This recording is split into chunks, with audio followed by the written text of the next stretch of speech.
डायन सहेलियां। रिया, प्रिया और स्नेहा तीनों बचपन की पक्की सहेलियां हैं। पढ़ाई पूरी करने के बाद वो तीनों एक साथ एक ही कंपनी में जॉब ज्वाइन करती है और जोधपुर के लिए निकलती है। शहर में नए होने के कारण उन्हें घर मिलने में मुश्किल हो जाती है। यार, कितने दिनों तक होटल में रहकर दुगना पैसा देंगे? अब कहीं भी घर मिले ना तो चुपचाप से ले लेना, ज्यादा ड्रामा मत करना तुम दोनों। ऐसे भी हम लोगों को यहाँ कोई नहीं जानता है। अरे वो तो ठीक है, लेकिन मिले तब ना यार। हम लोगों को कौन सा मजा आ रहा है इस तरह होटल में पैसे वेस्ट करने में। तभी स्नेहा को कॉल आता है। एक घर रेंट पर है, आप लोग देखना चाहते हैं तो अभी आ सकते हैं। हाँ, हम तुरंत आ रहे हैं। तीनों ब्रोकर के पास जाती हैं और घर उन लोगों को पसंद भी आ जाता है। ये फाइनल कर दीजिए, हमें ये पसंद है। ओके, आप लोग कल से ही यहाँ शिफ्ट हो सकते हैं। तीनों सहेलियां उस घर में रेंट पर रहने लगती हैं। सब कुछ अच्छा चल रहा होता है। फिर एक रोज रात में उनके घर पर कुछ लोग घुस आते हैं और लूटपाट करने लगते हैं। रिया के रोकने पर उसे जान से मार देते हैं। प्रिया और स्नेहा मदद के लिए लोगों को आवाज लगाती है, लेकिन उसकी कोई नहीं सुनता। बचाओ, कोई मदद करो हमारी। प्रिया, रिया की तरह हम दोनों भी ना मारे जाए। तू भाग, मैं इनको रोकती हूँ। नहीं, मैं तुम्हें छोड़कर नहीं जाऊंगी। मेरी बात मान प्रिया। गुंडे उन दोनों के साथ जबरदस्ती करने लगते हैं और प्रिया जैसे तैसे भाग निकलती है।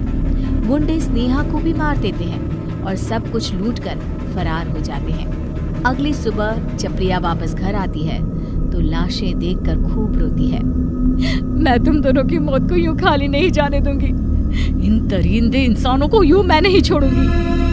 प्रिया काले जादू की विद्या का सहारा लेती है और उन दोनों की लाशों को उसी घर के एक कमरे में बंद कर देती है और अपने काले जादू से उन दोनों की आत्मा को जागृत कर उन्हें डायन बना देती है और खुद भी डायन बन जाती है।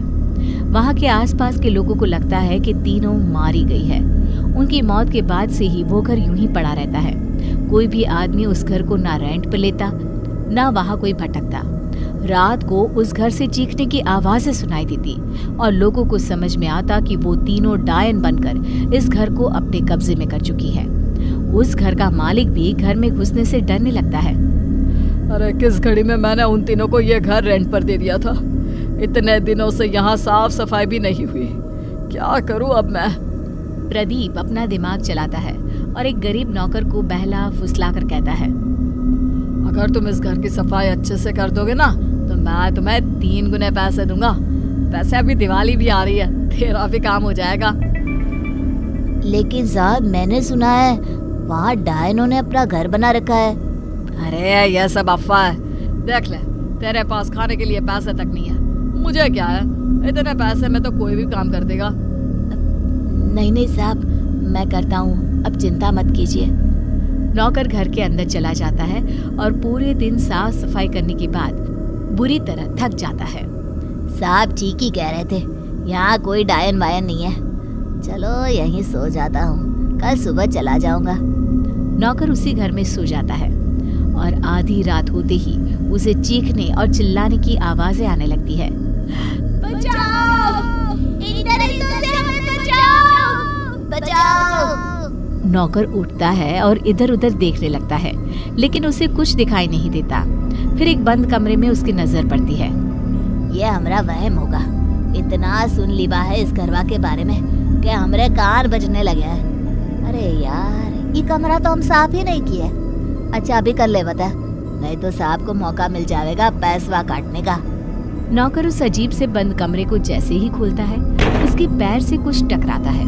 वो नीचे देखता है तो भयानक बड़े मुंह वाली डायन रेंगते हुए उसकी ओर आ रही है। डायन को देखकर उसके चेहरे का रंग उड़ जाता है। डर से वो दीवार की ओर लग जाता है।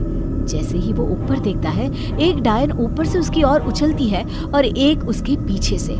तीनों मिलकर उसे दबोच लेते हैं और उसकी मौत हो जाती है। इस हादसे के बाद ये घर बिकना और भी मुश्किल हो जाता है। फिर एक रोज मोहन एक सस्ते और अच्छे घर की तलाश में रहता है और प्रदीप उसे ये घर पानी के भाव ऑफर करता है। क्या हुआ यार, इतना सस्ता और अच्छा घर यहाँ तो मिल पाना मुश्किल है। अरे यार, यहाँ डायनों का कब्जा है। मैंने कुछ लोगों को बातें करते सुना है। अगर कुछ हुआ तो हम क्या करेंगे? अरे यार, ये सब घर ना बिकने देने के बहाने हैं। तुम ले रहे हो या फिर मैं ले लूं? मोहन घर खरीद लेता है और अपने पूरे परिवार के साथ घर में रहने लगता है। कुछ दिन बीत जाते हैं, सब कुछ ठीक चल रहा होता है।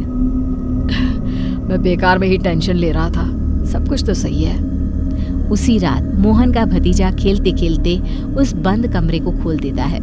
उस कमरे में बहुत अंधेरा होने के कारण वो रोने लगता है और जैसे ही उसकी माँ उसकी आवाज़ सुनकर उस कमरे में जाती है, कमरा खुद ब खुद बंद हो जाता है और तीनों डायन जोर जोर से हंसने लगती है और उन दोनों को मार देती है। डायनों की आवाज़ें घर में गूंजने लगती है। शकुंतला आवाज़ें सुनकर इधर उधर घूमने लगती है और उस कमरे को खोल देती है। अपने पोते और बहू की लाश को देखकर शकुंतला की चीख निकल जाती है। तीनों डायन घर में घूमने लगती है। बेटा पहले ही मर गया है, अब उसकी आखिरी निशानी भी चली गई। अरे डायनो, मुझे मार देती, मेरे पोते और बहू को तो छोड़ देती। एक एक कर सब मरेंगे, तेरा नंबर भी जल्दी आएगा। क्या हुआ माँ, ये सब कैसे हो गया? शकुंतला बेहोश हो जाती है और मोहन अपनी भाभी और भतीजे का अंतिम संस्कार करता है। तभी उसे वो सब कुछ याद आने लगता है जो उस दिन लोगों से सुना था। कहीं ये सब उन डायनों का किया हुआ तो नहीं है?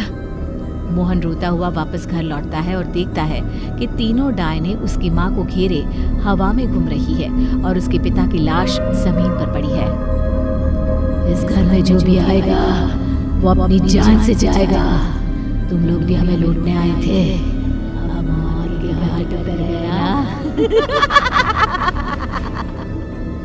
अरे पापीनो, इन बेकसूरों ने तेरा क्या बिगाड़ा है?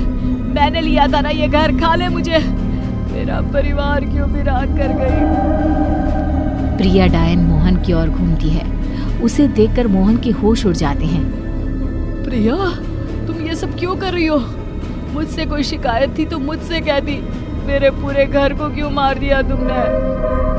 मोहन को रोता देख प्रिया अपने असली रूप में आ जाती है और रोते हुए अपने साथ बनी सारी बातें उसे बता देती है।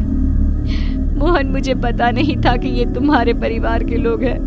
उन दरिंदों की वजह से मैं डायन बनने के लिए मजबूर हो गई और अब मैं तुम्हारे लायक भी नहीं रही।